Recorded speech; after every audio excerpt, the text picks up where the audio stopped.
valoración del menor. Entonces, pero esto ya fue porque antes ya hubo un médico, ya hubo una doctora, ya en algún servicio de urgencias se vio este menor y se hizo el aviso al Ministerio Público. Aquí en México nosotros tenemos las normas oficiales y guías de práctica clínica que tienen de observancia pues a nivel nacional. Yo sé que en otros países tendrán también sus reglamentos y protocolos correspondientes, pero aunque tengamos protocolos, aunque tengamos muy específicos protocolos para cada uno de los países, pero en general hablamos que tenemos los mismos síntomas y signos en estos menores. Pero bueno, vamos a ir viendo este tema. Les digo, si tienen dudas, ya saben, con todo gusto en el chat o al final se van a ir contestando. Quiero empezar con esto. Yo creo que la mayoría de ustedes ya vieron ahora sí que cuento corto, que de hecho fue un concursante allá en Medellín y fue el que pues salió premiado. Y es muy interesante porque a pesar que es un cuento, es lo que el menor vive en el lugar privado, en su casa, es ese temor que tiene.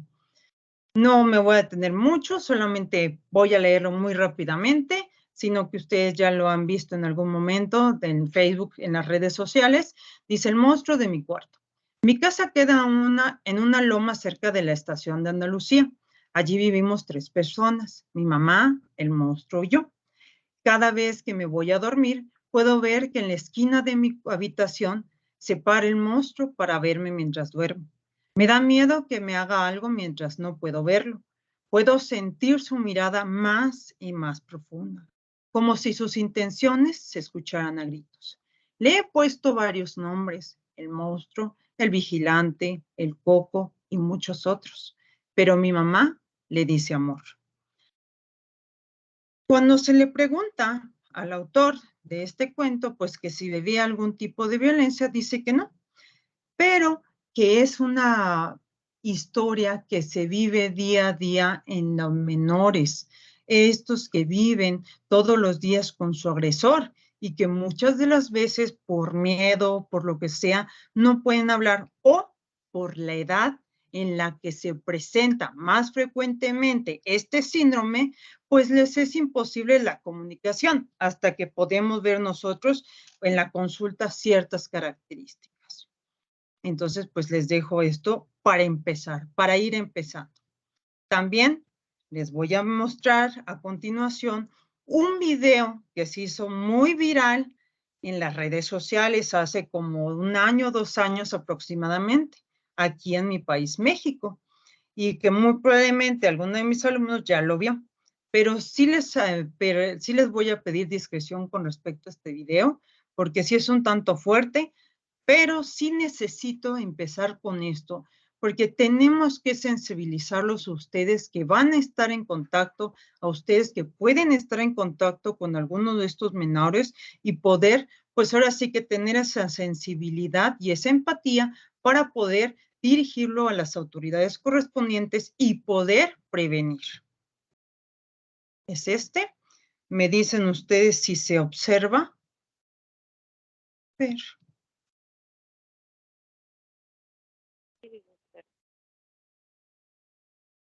Sí se observa. Creo que sí se ve. Nada más que no sé si se puede ver, si se puede reproducir el video.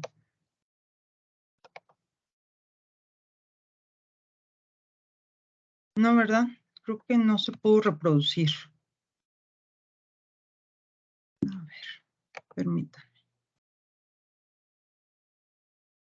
No, bueno, lamentablemente no puedo reproducir este video. Mejor no me entretengo más en esto y mejor continuemos. En este video que les iba a presentar se ve cómo es que pues ahora sí que la persona que está cuidando al menor, no sabemos si es la madre, le pone una cinta al menor en la boca y le pone la cinta en lo que son las muñecas. Y se ve cómo el niño empieza a llorar. Obviamente le pixeleamos en el video la cara del menor, pues por así que para prevenir cualquier cosa y pues ahora sí que para resguardo de su identidad. Pero se ve y es un video pues al tanto fuerte. que se vive aquí en mi país, México. Y esto no les estoy hablando que eso fue en el 1900 y cacho, en otro país, no, es aquí en México.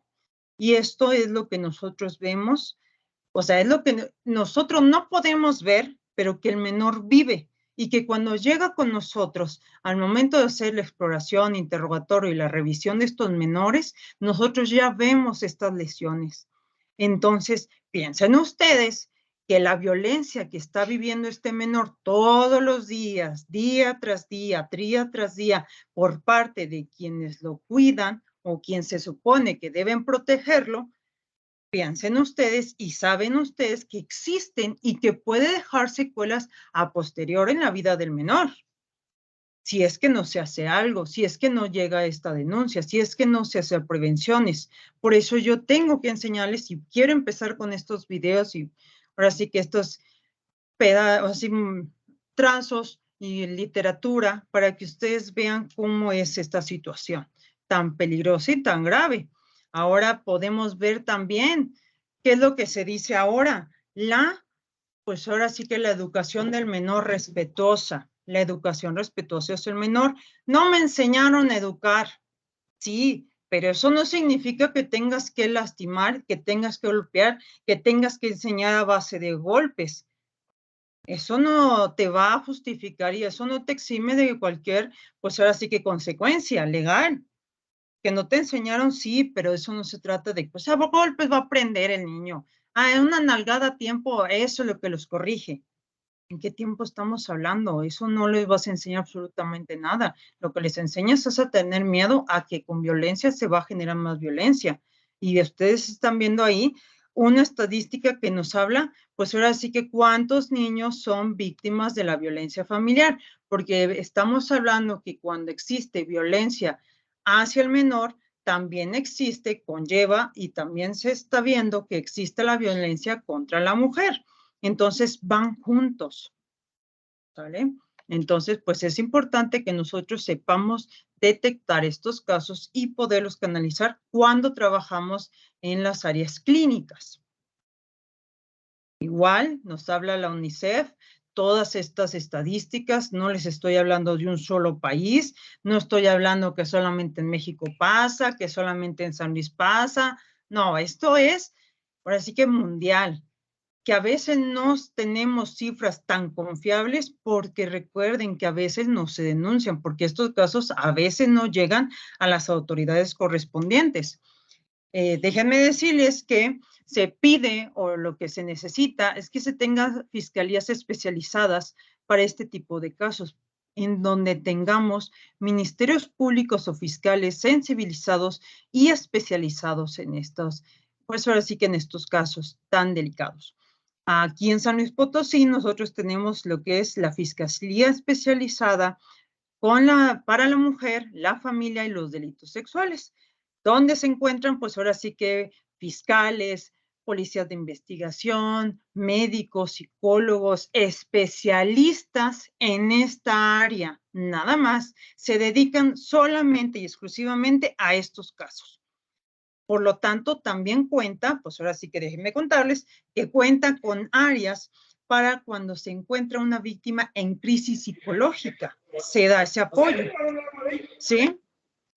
Entonces, se puede brindar este apoyo a la víctima cuando llega en crisis y es un lugar apartado fuera de las oficinas, o sea, dentro del edificio, pero fuera de las oficinas y por lo tanto se puede observar.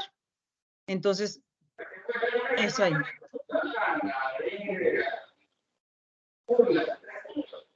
Entonces, nuevamente les pido que tengan cuidado con sus audios porque por ahí se escucha un micrófono abierto. Pero vaya, no se va a congelar allá arriba.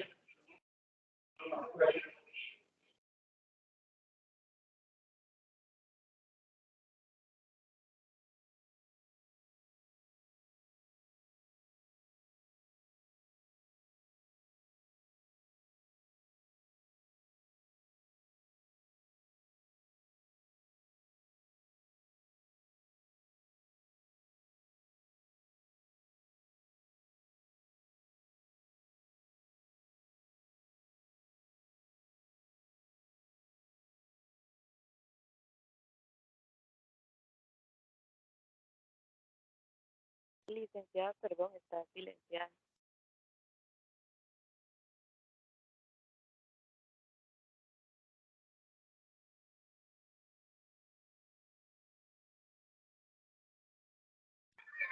Licenciada, no se le escucha nada, su micrófono está apagado.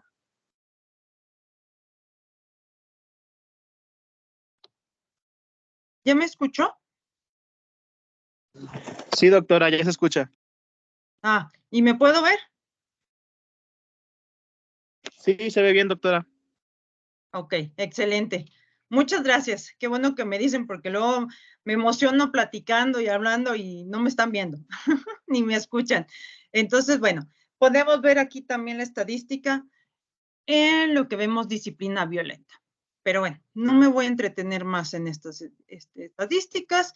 Ya ustedes pueden observar, ya con detenimiento cuando puedan tener la grabación de esta clase, esta ponencia, pero vean cómo sí es alarmante, cómo es que se va aumentando, cómo son los índices tan altos de la violencia intrafamiliar con las niñas, con los niños, adolescentes y estos menores. Entonces, ustedes van a pensar y van a decir, y ahorita van a, con las estadísticas que ven, con el video que yo les, bueno, que lo que traté de enseñarles, dicen, bueno, es que a lo mejor esto se acaba de ver hace poquito, es de la actualidad, siglo XX, es del siglo, de este siglo, 2020. No, no, no. El síndrome del niño maltratado, esto viene desde años, desde la antigüedad.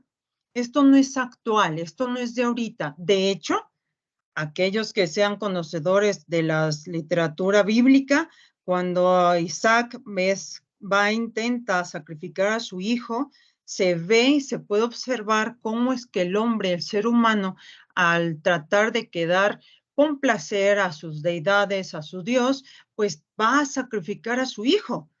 Sabemos el relato, qué es lo que pasa, pero vemos ese punto. Cuando también en los cuentos de los hermanos Green, vemos nosotros también la violencia contra el menor. En la época de la media, vemos cómo es que el menor se le lastima, se le amputa alguna extremidad para que se ponga a mendigar y sacar dinero para la familia, porque obviamente tenían muchos hijos, no se podían mantener y por lo tanto, pues ahora sí que la forma de obtener algún tipo de, pues ahora sí que dinero para poder mantenerlos a todos, pues que todos salgan a mendigar y a pedir dinero, cosa que pues lamentablemente pues tampoco es tan indiferente a nuestra época actual. Salgamos nosotros a las calles de nuestra ciudad y podemos ver en las esquinas a menores que están vendiendo, que están pidiendo dinero, ¿sí? Entonces no es tan distinto. Ahora, vamos a ver, como dicen, la historia, de dónde viene, desde dónde viene. Se decía también en la época de los romanos, de los griegos, que una mujer, un esclavo y un menor valían exactamente lo mismo, que no tenían ningún valor, que eran objeto de intercambio y de uso. La mujer era intercambiada, el menor era intercambiado, ¿por qué? Por materiales, por dinero, por riquezas. Era una cosa de uso, de como si fuera un objeto, nada más. No, te intercambio mi hijo por tu hija, por esto, por aquello. Entonces no es un tema de ahorita, no es un tema de ayer. Esto viene desde hace mucho tiempo. ¿Cuáles son nuestros antecedentes? Como yo les decía, ¿sí? En el siglo XVII vamos a ver cómo es que lisiaban, deformaban, amputaban a los menores para obtener algún tipo de beneficio. Posterior, pasaron los años y se dieron cuenta y hubo una investigación y hubo un médico en 1946 que vio que hizo un estudio y publicó una investigación de 6 lactantes y niños pequeños con 23 fracturas en diferentes etapas de consolidación. Van a decir ustedes, bueno, ¿qué es eso de etapa de consolidación? Cuando se fractura un hueso, ¿sí?, el cuerpo va a tratar de, pues ahora sí que repararlo nuevamente.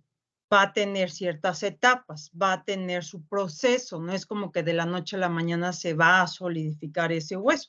No, sino va a tener ciertas etapas. Si se cuida con los cuidados necesarios, pues va a quedar correctamente, pues ahora sí que consolidadas esta fractura, va hacia un callito óseo y pues esto ya se solda. Pero en este caso, vio que estos lactantes y estos menores tenían estas fracturas, pues algunos eran recientes, otras eran antiguas, y él lo atribuyó a una enfermedad, porque no encontraban otra explicación, no se encontraba alguna otra explicación, y dijo, bueno, pues es que entonces fue una enfermedad, y al momento de que se les interrogó a los padres, no les daban una explicación razonable por la cual se hubieran hecho estas fracturas, que es una característica muy particular en este síndrome, que también voy a ver cuando veamos las manifestaciones clínicas. Y hasta 1962, un grupo de médicos, y de hecho, por eso también el síndrome del niño maltratado se le llama el síndrome de Kemble, porque fue uno de los investigadores que entonces hace una investigación, hace una valoración y publican, y es cuando ya se le da el nombre del síndrome del niño maltratado. Ya hasta 1962 y posteriormente, pues ahora sí que ya se da lo que es la Declaración de los Derechos de los Menores y todas estas, pues ahora sí que los derechos que tiene el niño y la niña con respecto a su salud, a tener un nombre, a tener una familia, a vivir en paz, lo que todo el mundo ya conocemos. Pero se dan cuenta cómo es que este tema no es nuevo, no es de ahorita, no es de ayer, sino que esto lleva muchísimo tiempo. Pero como antes se consideraba al menor como un objeto, como algo con quien puedes obtener un beneficio, entonces por eso no se hacía tanto caso, hasta que entonces se dio una investigación y dijeron, espérame, ¿qué está pasando? Esto no es normal. Le explican, le preguntan a los padres qué fue lo que sucedió y no dan una, pues ahora sí que una explicación confiable, o no te explican correctamente qué fue lo que sucedió. Ahora, las definiciones que podemos nosotros observar, una de ellas, de lo que se trata el síndrome del niño maltratado, es esta. Es un poco antigua, sí, pero tiene ciertas características. Ahora, esta es una de las tantas definiciones. Ahora, ¿qué nos dice la OMS con respecto a la definición del síndrome del niño maltratado? Es toda forma de maltrato físico, emocional, abuso sexual, abandono o trato negligente, explotación comercial o de otro tipo, de la que resulta un daño real o potencial a la salud, tomando en cuenta que salud no es solamente salud física, sino también la salud mental. Ojo con eso.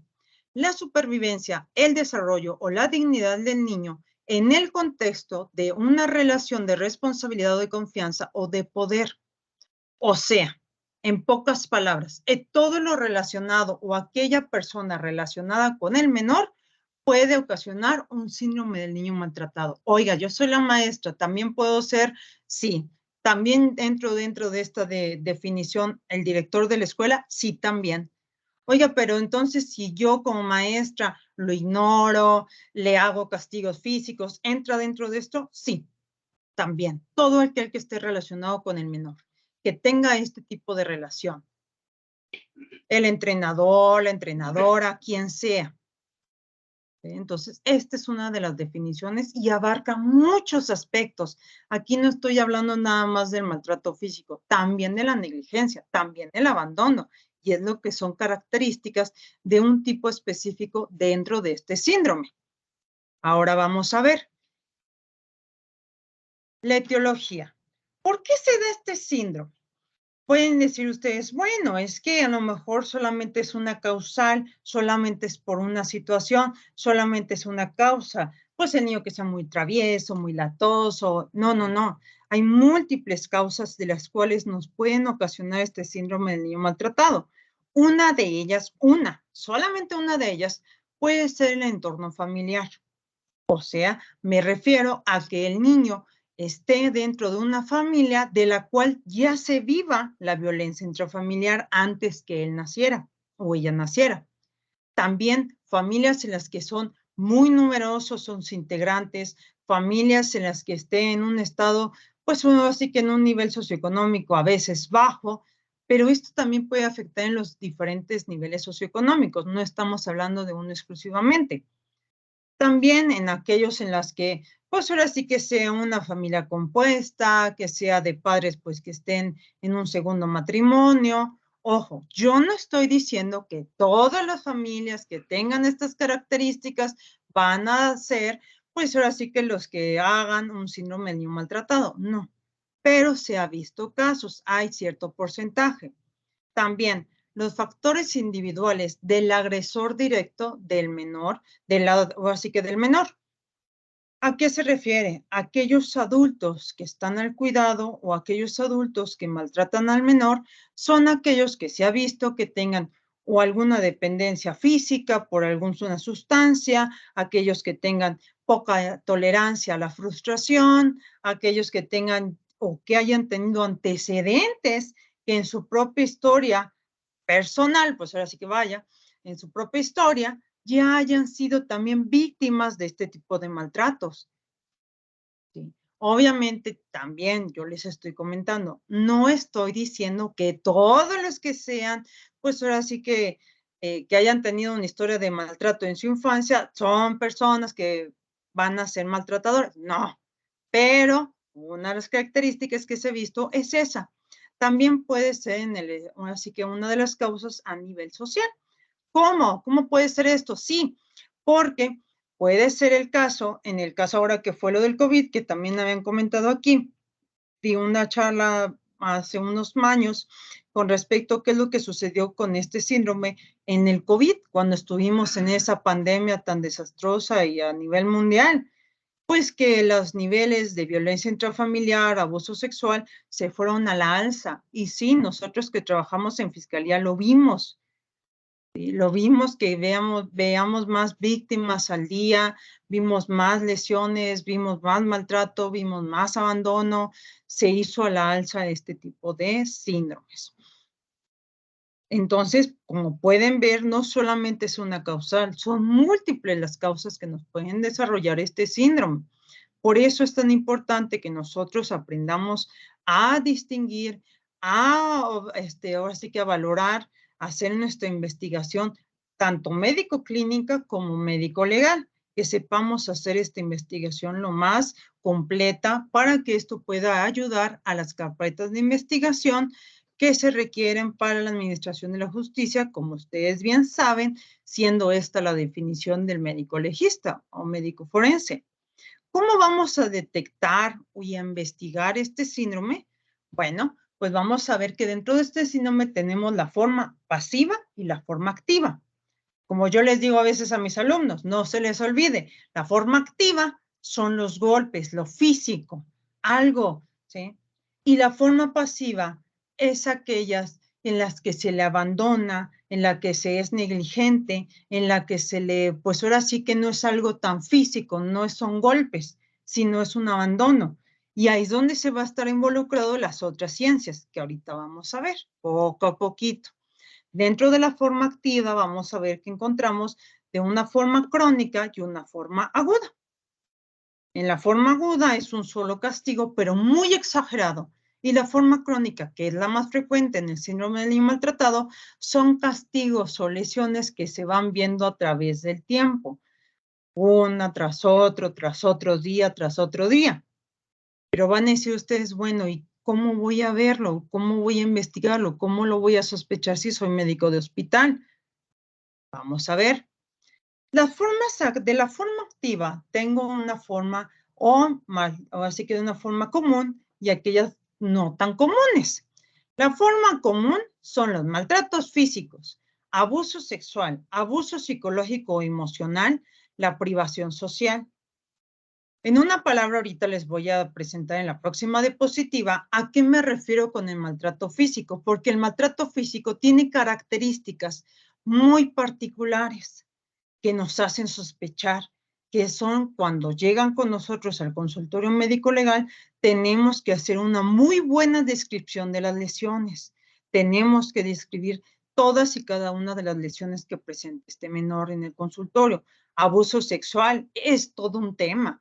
Si ahorita me aboco a ese punto, pues ahora sí que son temas y hace poco estuve en conferencias.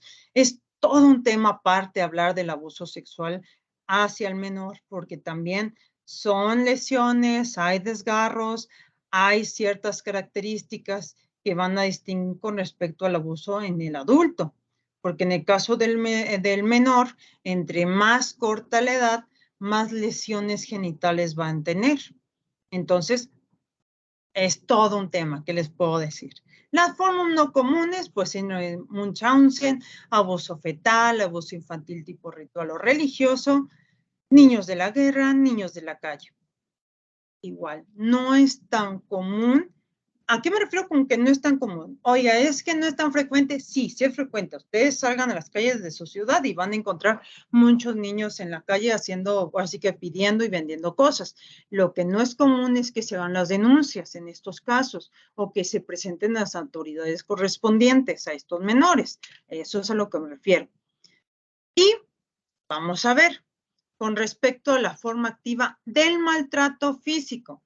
Es una lista muy grande, sí lo sé, pero también, pues ahora sí que cuando tengan la grabación, pues van a tener la oportunidad de leerlo con despacio. Si no, también hay artículos. Al final de mi presentación, yo les voy a pasar la bibliografía de la cual saqué toda la información, que ya son así que un poquito antiguos, pero todavía tienen mucho de relevancia.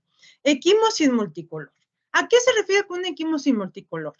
A que vas a tener, aquellos que no sepan qué es un equimosis, son los famosos moretones, o que también se le llama cardenales. Las equimosis van a cambiar de color con respecto a la temporalidad. Conforme van pasando los días, va cambiando de color. Entonces, para ti, como médico legista, es muy relevante y muy importante observar la coloración de esas lesiones, de esas equimosis, porque entonces te vas a dar cuenta cuánto tiempo tiene. Porque se supone, y lo que debe de ser es que todas las equimosis, normalmente, todas cambian a un solo color, todas cambian a otro color, todas se vuelvan moradas, todas estén rojas, todas estén violáceas. Pero en el caso del síndrome del niño maltratado, no. Vas a encontrar equimosis violáceas, vas a encontrar otra equimosis en la pierna parduzca, otra ya verde, otra negruzca, y eso no te cuadra. Dices, no, espérame, o sea, no es posible que si se supone que se cayó ayer, que me dicen los papás o que refirieron al momento de que te traen, pues ahora sí que los hechos, te dice que se cayó ayer, pero yo encuentro otras equimosis de otra coloración. Ahora, también, cicatrices antiguas o fracturas consolidadas en diferentes estadios. Eso lo voy a ver también con radiografías que les voy a presentar más adelante. Y van a encontrar ustedes cicatrices en diferentes estadios o lesiones en diferentes estadios. O sea, unas recientes, otras antiguas, otras heridas ya cicatrizadas, lesiones periorales, que ahí es cuando entran nuestros compañeros y colegas odontólogos para poder describir este tipo de lesiones, traumas en la zona perianal o genital, hablando del abuso sexual, fracturas de huesos largos en niños de menos de 3 años, vísceras rotas, hematomas subdurales, hemorragias retinanas, que eso a lo mejor van a decir aquellos que no estén tan relacionados con esto, van a decir, bueno, ¿y eso qué es? Ahorita les voy a enseñar imágenes y fotografías para que sepan cómo se observan este tipo de lesiones.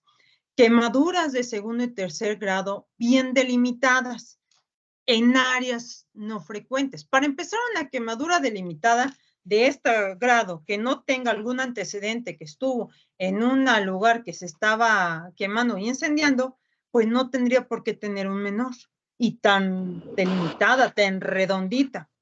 Ahora, lesiones raras con mordeduras, quemaduras de cigarrillo o marcas de cuerdas, pues tampoco es normal que el niño lo tenga. Aquellas que tengan niños o sobrinos o hijos, pues saben que los niños se mueven y más a la edad de 3 años.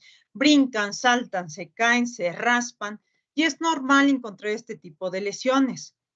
Pero lo que no es normal es encontrar en áreas muy específicas. Entonces, vamos continuando. Les voy a enseñar imágenes. Les pido discreción porque son algunas imágenes muy antiguas, así que de los consultorios que me han pasado colegas, porque obviamente algunas son carpetas abiertas, entonces de mi fiscalía y de mi consultorio no puedo mostrar, pues ahora sí que por cuestiones, pues, laborales. Pero sí me han pasado, pues ahora sí que colegas de las otras carpetas. Miren, así se observa. Ustedes están viendo en esta diapositiva, en la parte central, una fractura de cráneo. Esa fue de un menor. Ven cómo se ve la hemorragia, vean cómo se desvía la línea media, vean cómo se ve una fractura. No es una fractura chiquita, sino una fractura hundida. Vean en la fotografía que se observa en su diapositiva a la derecha, cómo la mejilla está con dos lesiones. ¿Sí? Se ven dos lesiones a su interior con una costra hemática y perilesional según escoriación en la área de la mejilla. En la parte izquierda, ustedes pueden observar en el brazo del menor una mordedura. Yo sé que a lo mejor aquí tengo algún colega odontólogo, dentista, perito, que cuando lo vio dijo, esa es una mordedura sí o sí. Y se describe y se tiene que hacer una descripción detallada y completa. Vean cómo podemos observar otras lesiones. Ahí también podemos observar en la parte central, pues ahora sí que las diferentes lesiones por golpes, las quemaduras en guante. ¿Cómo es esa quemadura en guante? Las manitas del menor al agua caliente. Y se ve en guante porque si fuera un niño que fue por accidente, pues mete y saca la mano. No la deja ahí tanto tiempo y no tan delimitada, sino que en este caso, ahora sí que de forma intencional, se le agarra las manos al menor, se le introduce en agua caliente y por eso se le llama quemadura en guante. En la inferior a su derecha pueden observar las equimosis en diferente coloración. Vean. Ahora, en cuestión a las fracturas, aquí hay un tipo de fractura muy característica, que se pueden dar en otros casos, sí, pero hay una que nos da la sospecha de la cual tenemos que investigar, que es la fractura en espiral. Fracturas también en diferentes estadios de consolidación, unas recientes, otras antiguas, unas que ya están, pues ahora sí que no consolidaron como deberían de ser alineadas, sino que se ven, pues así que desviadas.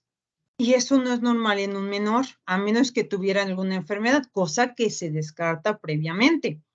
Pero si nosotros estamos viendo fracturas en diferentes estadios de consolidación, fracturas que están pues alteradas, que no están bien consolidadas, te hace sospechar, porque sabemos que el adulto nunca se cuidan las fracturas. Le dice, póngase la férula y se la quitan, ahí andan moviéndose. Tenga que tener su reposo y ahí andan jugando y subiendo y bajando. Pero en el caso del menor, no. En el caso del menor que está cuidado por así que sus progenitores o tutores, las fracturas siempre van a estar bien consolidadas, normalmente, lo regular, lo común, porque obviamente este menor va a estar al cuidado. Pero en el caso del síndrome del niño maltratado, no. Ahí es la diferencia. Es muy raro que tú en la consulta de pediatría del hospital tuvieras un niño con una fractura mal consolidada, porque siempre van a estar bien cuidados por los papás. Es por lo común, es lo normal. Que no lo toques, no la férula, no, que no juegue. No, aquí sentadito, ni te me muevas, mijo. Ya los tienen. Y entonces, cuando tú ves algo mal consolidado, eso ya no es normal. Y eso ya te hace sospechar de este síndrome. Vean aquí fotografías de estas fracturas que están en estos artículos que ven al inferior de la diapositiva. Vean cómo están mal consolidadas, cómo los tienen los callos óseos, son fracturas. Ahora, cuando se le interroga a los padres, no cuadra o no es coherente la lesión o la magnitud de la lesión que tú observas en el menor con la historia que te refieren los padres por la cual se ocasionó esta lesión, que te dicen, no, es que ¿sabe qué? Se cayó del triciclo y ves una fractura expuesta de los huesos largos. Y dices, bueno, pues ¿de qué triciclo fue? ¿Uno de 2 metros? No, es que se cayó de la cuna. Y ves una hematoma subdural, ves una fractura en cráneo, un traumatismo craneoencefálico severo. Y dices, bueno, pues ¿de dónde estaba la cuna? Entonces, Obviamente tienes que tener mucho tacto al momento de interrogar a los padres si es que estás en hospital. Y también como médico legista tienes que solicitar el expediente clínico completo de este menor. Tienes que solicitar, si este menor va a algún centro de salud, la historial del menor, toda la historia clínica de ellos, el expediente completo. No nos podemos quedar solamente con lo que vemos en el consultorio médico legal. Tienes que solicitar toda la documental médica requerida, que si en el menor, cuando se le detectó este caso en urgencias, bueno, pide las radiografías, solicita las radiografías. Sabemos que tú como médico legista no puedes solicitar por motu propia estos estudios, pero por medio del Ministerio Público, la autoridad competente, solicitas esta documental y entonces ya sustentas los hallazgos que encuentras en el menor con los estudios de imagen, con el expediente clínico de estos menores. Entonces haces un dictamen, pues ahora sí que más completo, que es lo que se requiere en estas investigaciones. Vean cómo se ven estas fracturas, también es otro caso. Vean cómo se ven pues, en los arcos costales las fracturas, estos circulitos que se ven señalados con esa flecha. ¿Sí? Ahora, existe la forma pasiva, porque si no se nos va a acabar el tiempo. Existe la forma pasiva, hablamos de la omisión de cuidados, hablamos de la desnutrición, hablamos de un peso y una talla por debajo de la edad correspondiente. Dicen, bueno, es que puede ser que el niño sea mañoso al comer, es que no come bien, es que sí, pero para eso también vas a poder diferirlo con un nutriólogo. Y entonces te va a enseñar qué alimentos puedes darle para que pues entonces sea más atractivo la comida. Pero en estos casos es omisión en los cuidados. Y no solamente estoy hablando de los cuidados en cuestión físicas y en cuestión a lo que es, ahora sí que en su forma de su salud, sino también estamos hablando en cuidados a lo que es el abrigo, la ropa. Vemos a menores cuando se presentan al consultorio, pues con su ropa desaliñada, sucia, rota, pero no del sucio roto del niño que es travieso, que brinca, que salta, que juega. No, en este caso está sucio en cuestión a que lleva mucho tiempo con esa ropa. Vemos a menores que están mal cuidados en cuestión a su limpieza y su higiene dental. Y mis colegas odontólogos no me van a dejar mentir. Hay ciertas manifestaciones clínicas del síndrome del niño maltratado y hay artículos que hablan de este síndrome, pero en el área específica de odontología, que también es sumamente importante e interesante y se tiene que valorar. Cuando se llega al consultorio odontológico, este menor que se observan estas características, se tiene que hacer aviso a la autoridad. Tú no pones denuncia, no, pero tienes que hacer tu aviso al Ministerio Público como médico clínico. Vemos también un peso y una talla muy por debajo de lo normal a su edad. Por lo que es la OMS, tenemos las gráficas que cada mes tenemos que hacer como médicos clínicos.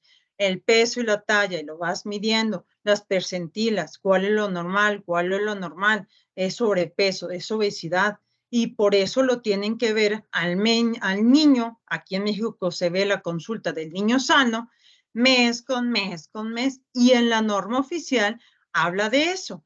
Veamos nosotros en esta diapositiva las características del síndrome del niño maltratado en su forma pasiva. Son omisiones en el cuidado de estos menores.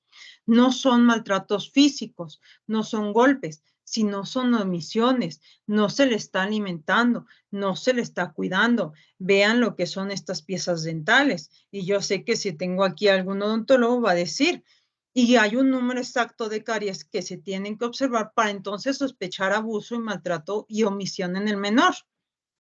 Vean ustedes cómo están desnutridos estos niños. Existe también el síndrome del bebé sacudido, que es un síndrome muy particular en edades muy tempranas de la vida, en menores de 6 meses, cuando los sacuden, y esto ahora sí que el movimiento de aceleración y desaceleración hace que la masa encefálica choque con el cráneo y ocurran lesiones a nivel cerebral. En los hematomas, el edema, hemorragias a nivel de los ojos, que es una hemorragia retiniana, y sin lesiones al exterior, porque solamente es en un momento de violencia contra el menor, bueno, contra el bebé, lo sacuden, agitan y ocurren estas lesiones, que también es otro, pues otro subtipo del síndrome del niño maltratado. Ahora bien, en la diapositiva en su lado derecho, ustedes pueden ver la portada de un artículo muy interesante que habla sobre esto de un colega neurocirujano, el doctor Víctor Hugo. Si gustan, les puedo pasar la información. Es un artículo un poco tanto antiguo, pero está muy completo, porque él es neurocirujano y aparte médico legista. Vemos ahí la mecánica. Esta es la forma en que se observa así que del bebé sacudido. En la necropsia se ve esa hemorragia. Esto es una necropsia. Las imágenes que ven en la parte superior derecha y izquierda son las necropsias de estos casos de bebé sacudido y dentro del síndrome del niño maltratado. Las imágenes o fotografías que ven al inferior son de las hemorragias retinianas que solamente se pueden observar así que con instrumental médico especializado. Para lo tanto, también requieres que sea valorado por un oftalmólogo pediatra y puedes solicitar el apoyo de un oftalmólogo pediatra tú como médico legista o, como yo les digo, solicitas el expediente clínico completo para hacer tu dictamen pericial completo. No puedes dejarlo nada más con los hallazgos que tú veas en el consultorio. No, tienes que complementarlo, sustenta lo que estás diciendo para que entonces no quede la duda de que si eso no es o por otra causa será, ¿no? Sino que esto ya es crónico. Con el pasar de los días se está viendo estas lesiones. Si ahora sí que de forma clínica se presenta ante ti, ante el consultorio, pues estos son los síntomas y signos que vas a observar. Vemos estos signos y aquí en México, bueno, en mi país, tenemos lo que es la norma oficial y tenemos guía de práctica clínica. Entonces, de estos dos documentos son de observancia general a nivel nacional. Todos los que estemos en las ciencias de la salud estamos obligados a observar esta norma y esta guía de práctica clínica. Y yo sé que aquellos que no están en México, en sus países, tienen que existir estos protocolos y estas normas para que te refieran qué es lo que tienes que hacer cuando se presente un caso de estos en tu consultorio privado o en los hospitales o en las consultas generales y públicas. Esto es un pequeño diagrama que pues ahora sí que está muy interesante para que no se nos olvide cuando se presenta ante nosotros. Es revisar en menores de 4 meses lo que es tórax, oídos, el cráneo. Vean ahí ustedes lesiones, ahora sí que de patrón, muy característicos. De hecho, tengo por ahí fotografías de lesiones en patrón, de cinturones, de, pues ahora sí que la de las colillas de cigarrillos. Este es muy interesante para que nunca se nos olvide qué es lo que tenemos que investigar si se presentan ante nosotros estos casos. Esto, bueno, este es ya más abocado a la guía de práctica y a la norma oficial que habla aquí en México, donde refiere que todo servidor de la salud, aquí no habla nada más del médico, enfermeras, odontólogos, psicólogos, trabajadores sociales, todo aquello que está relacionado con menores y tenga un caso o sospecha de estos, tiene que referirlo a alguna autoridad. Y si se sospecha que está en peligro inminente, también se tiene que resguardar y se tiene que hacer a los tutores o si fuera un caso de violencia contra la mujer, hacer pues ahora sí que sugerencia que ponga su denuncia ante las autoridades. Pero tú como médico, como trabajador de la salud, tienes que hacer tu aviso al Ministerio Público, a los agentes fiscales. Este es otro. Este es un formato que viene en la guía de práctica clínica, aviso al Ministerio Público aquí en México. Este es una documental que siempre así que les sugiero que vean. Ya es antiguo, no es reciente, pero de verdad, aquellos que ya lo han visto, pues saben de lo que se trata y saben lo difícil, saben lo fuerte que es este caso y que no es de, hace muchos años se vio en la edad. No, esto es actual. Son niños que están falleciendo, son niños que llegan a CML, son niños que llegan al consultorio. Entonces, tenemos que hacer buenas investigaciones médico-legales, hacer buenos dictámenes, complementarlos con la documental que se requiera, que se solicita al Ministerio Público y también estos dictámenes periciales no solamente se tiene que hacer por parte del médico legista, sino también se tiene que solicitar la valoración del perito en psicología especializado en estos casos. Que les digo, aquí en San Luis tenemos la Fiscalía Especializada, que ya son personas que están capacitadas para atender estos casos. Entonces, pues ahora sí que ahí está la bibliografía que utilicé, aparte en las diapositivas también en la parte inferior, les puse toda la bibliografía y las fuentes que se utilizaron para esta ponencia y esta charla de este tiempo. Y pues ahí están nuevamente, ahora sí que ahí están mis datos por si llegan a necesitar cualquier duda, pregunta, pues ya saben, con todo gusto ahí los pongo a su disposición. El de arriba es la del autónomo y el de abajo es mi celular, pues cualquier cosa. Hay muchos colegas que luego me piden pues bibliografías o artículos y con todo gusto y con todo placer yo les paso la información. Y pues ahora sí que con esto yo termino mi ponencia. Agradecida siempre con ustedes y pues ahora sí que si no sé si hay alguna duda, pregunta, aquí estoy a la orden. Muchas gracias, doctora. Vamos a dar un espacio para que puedan hacer sus preguntas, ya que no hay en el chat, pueden abrir su audio y hacer su consulta.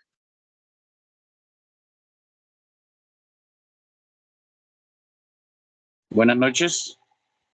Buenas noches. Soy Mohamed Hakan del Salvador.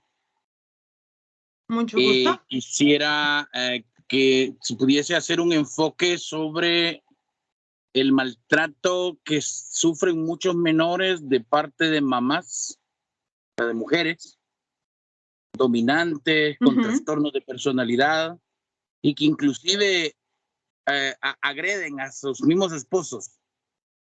Y ellas, pueden de alguna manera como manipular o amenazar a los chicos para que no revelen la información. O, por ejemplo, aquí se utiliza el término chantajear o extorsionar. Si yo me voy, ya nadie te va a dar de comer. Si yo me voy, ya no vas a tener mamá. Y viceversa, también hacia a los hombres los quieren también chantajear o extorsionar diciéndole si revelas esto, si decís esto, yo te voy a abandonar o yo voy a decir que tú sos el que lo maltratas. ¿Cómo tratar estas situaciones? Yo vivo ahorita en El Salvador y es bien común esas situaciones. Hay más maltrato de parte de las madres hacia los chicos que de los padres hacia los chicos. Gracias. Sí, en este caso, bueno, más que nada, lo que a nosotros como médico colegista nos compete, pues es la investigación en sí del menor. Y lo que nosotros observamos, quien hace este tipo de lesiones, como usted refiere, pues son los tutores directos, o sea, el padre, la madre, y que hace este tipo, pues sí, el chantaje o la famosa, que en psicología le dicen la alienación paternal. Es que tu mamá, es que ella es mala, es que mira, es que si tú no te portas bien, o sea, ese tipo de psicología. Pero en sí, lo que me compete o lo que nos compete como médicos legistas es la valoración del menor. Ya en cuestión a lo que es la persona agresora, ya ahí sería otra investigación, ya es por parte del Ministerio Público o la agente fiscal que se requiera al momento de hacer, pues ahora sí que algún tipo de orden de aprehensión, y entonces se hace una valoración del agresor por parte de psicología o psiquiatría. Ya es otra investigación, pero aquí por parte de en el caso directo y específico de los menores, sí podremos encontrar nosotros lesiones muy graves, como yo les presentaba las fotografías de la tomografía que les presenté de cráneo.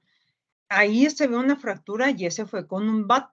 Ese fue ocasionado por un bat y ese fue un menor, si no me recuerdo, de 6 años y fue ocasionado con un bat. Y vean cómo se veía toda la hemorragia intracraneal, todo el hematoma subgaleal, o sea, ahí se ve completamente la fractura.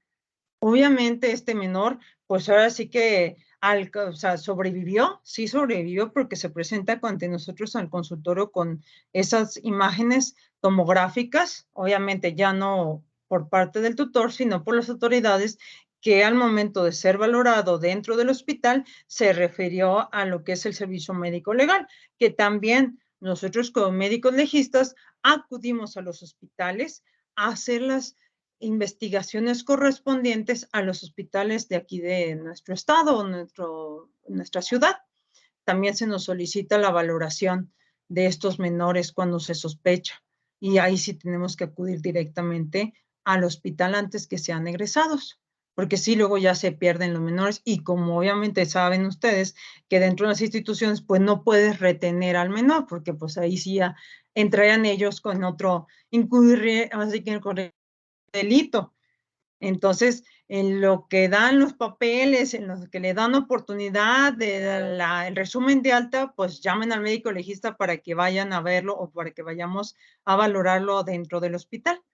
Obviamente esto, pues ahora sí que tomando en cuenta, pues que están los padres ahí revisándolo y todo. Entonces, sí se tiene que hacer toda una investigación completa. No se puede nada más decir, bueno, pues este niño llegó, está con estas lesiones, bueno, pues ya, sobrevivió, muy bien. No, se tiene que hacer una valoración más allá. Y no, como yo les decía, no solamente con lo que se te presenta en ese momento el consultorio, sino todo. Tienes que solicitar al Ministerio Público, mándame el expediente clínico. Oye, es que no llegó al hospital, estaba valorado en consulta del niño sano en el centro de salud de su comunidad, que se traigan el expediente de la comunidad.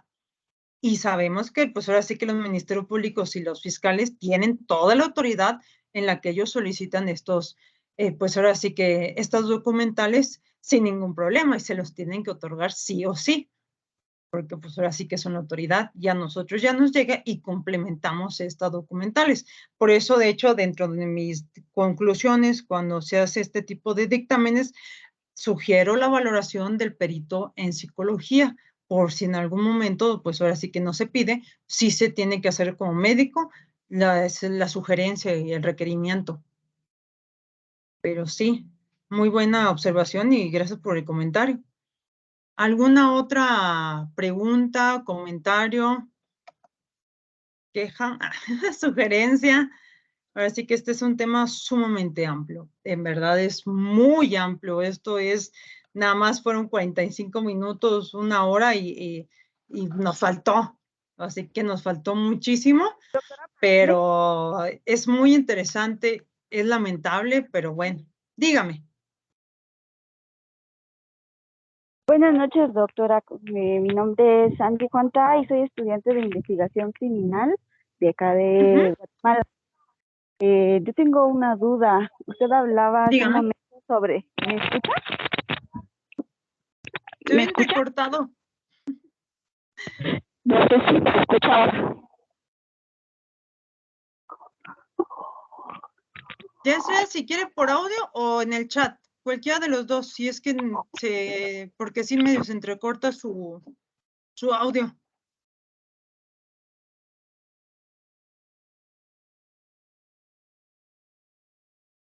Mientras nos manda la pregunta la compañera, pues quisiera hacer mención que también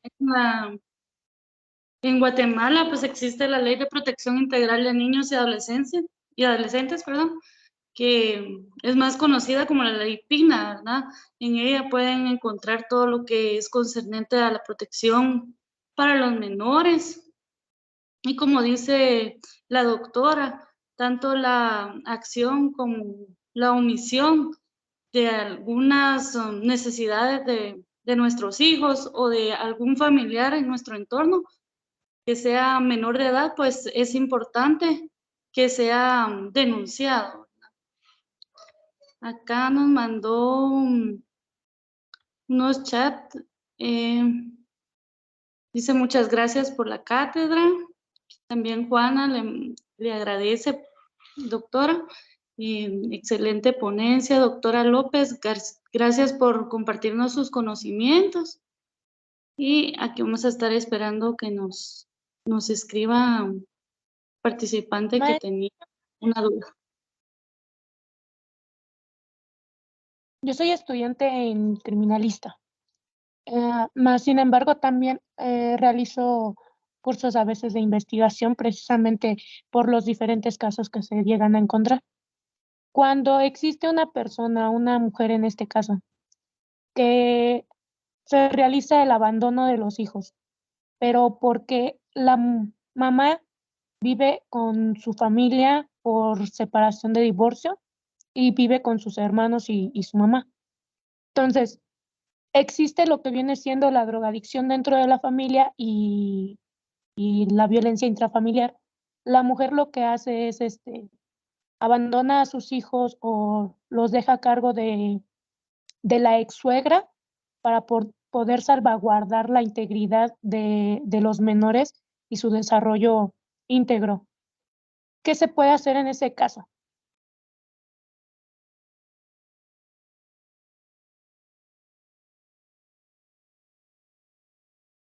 Ok, en el caso de que nada más, como que al principio no alcancé a escuchar la pregunta, pero es en el caso de que se abandonen los menores con su ex suegra, en el caso de que la madre tenga algún tipo de adicción a alguna sustancia, por lo que entendí.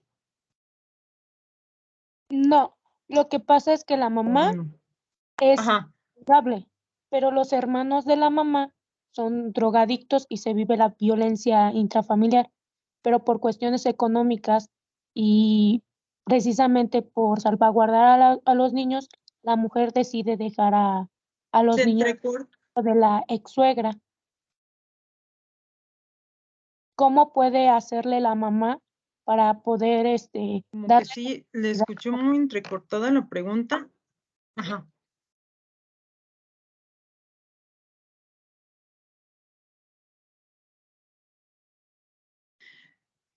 Bueno, en el caso, por ejemplo, bueno, si es algún abandono de los menores por estas situaciones, porque sí más o menos por ahí le entendí, ahí sí ya, ahora sí que en el caso médico legal, mire, en cuestión de la custodia de los menores, ahí sí ya no le compete al médico legista. Lo que nosotros como médico legista nos compete es nada más la valoración de la integridad del menor. Ya ahí ya sería responsabilidad del agente fiscal o del Ministerio Público correspondiente.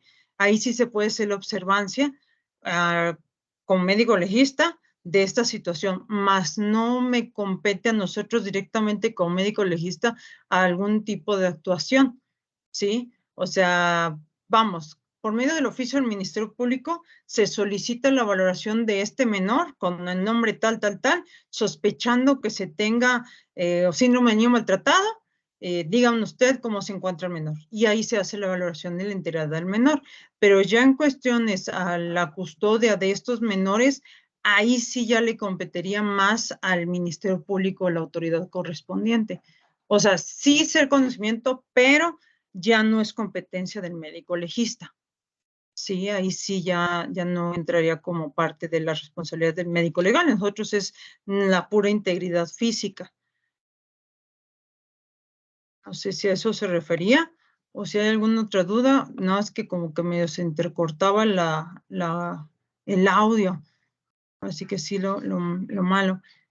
Por aquí veo. maestra, muchas gracias. Sí, aquí veo una pregunta en el chat. Dice, disculpe, la duda que me surge es cómo se realiza la evaluación si el egresar es si el agresor es el padre y como según se sabe, el menor no puede ser evaluado sin la presencia del responsable. Sí, en estos casos, por ejemplo, si estuviera en hospital, se puede tener la presencia ahora sí que algún autoridad competente, pues en este caso puede ser trabajadoras sociales o enfermería. A lo mejor no te van a dar el consentimiento directo, pero sí puede ser algún otro familiar quien te lo dé. Por lo común, cuando van a hospitales, va acompañado, no sé, la abuelita, el abuelito o alguien más y te puede dar la autorización. Pero sí se puede realizar el estudio, porque sí hay muchos casos en los que efectivamente quien se es el agresor es quien está al cuidado del menor y no los dejan ni a como dicen, ni acá la canto. Entonces, se puede pedir el acompañamiento de trabajo social para que ellos sean testigos y que estén ahí con nosotros, o que sea algún otro familiar que esté ahí cercano quien te dé la autorización y el consentimiento informado en estos casos y se realiza la valoración de este menor. Obviamente, pues sí, con sus revisiones pues ahora sí que de...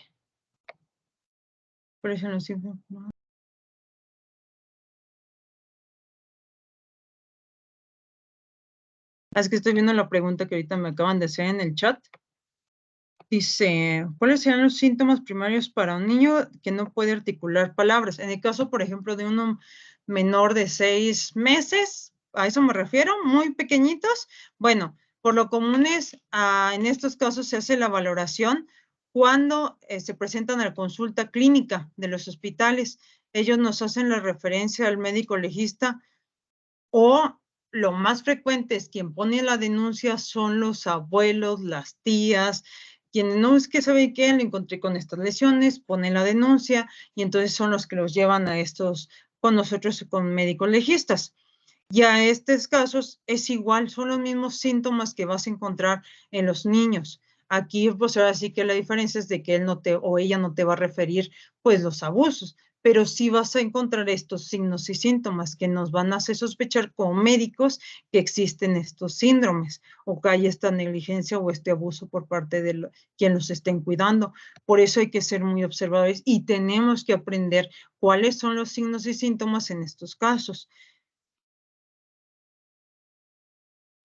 Que debe observarse para detectar el abuso y lograr sugerir el tiempo donde... Sí, es que bueno, en el caso, por ejemplo, aquí en México, lo que es la guía de práctica clínica y la norma oficial, sí te marcan que en cuanto tú sospeches de un síndrome del niño maltratado, sí se tenga que hacer el aviso, llenas el formato que viene dentro de la guía de práctica clínica al aviso al Ministerio Público y ese tiene que estar estipulado y tiene que estar agregado dentro del expediente clínico aparte, si por ejemplo fuera en el caso de la consulta psicológica y psiquiátrica, también llenas ese formato al aviso al Ministerio Público y tiene que estar dentro del expediente clínico del paciente, porque si en un dado caso llega a fallecer este menor, hay la muerte de este menor, entonces te van a solicitar tú como médico clínico el expediente clínico y tiene que venir ese aviso al Ministerio Público que tú hiciste, porque entonces sí puedes tener responsabilidad como médico clínico de no haber hecho algún tipo de aviso al Ministerio Público. Por eso les comento, dentro de México está la norma oficial y está la guía de práctica clínica de observancia a nivel general y en todos los hospitales públicos, privados, Sedena, ISSSTE, Seguro, quien sea, tiene que ser aviso al Ministerio Público. Eso no significa que estás haciendo denuncia. Eso significa que tú como médico avisas que existe esa sospecha de este síndrome en tu consulta privada y entonces, pues ahora sí que si hubiera algo más adelante, te van a solicitar este expediente y tiene que venir ahí.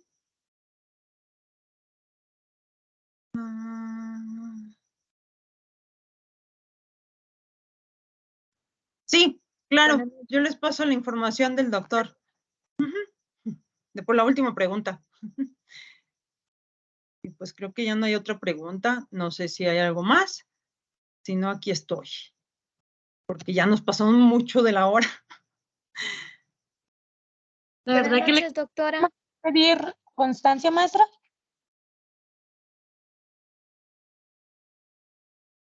¿Mande?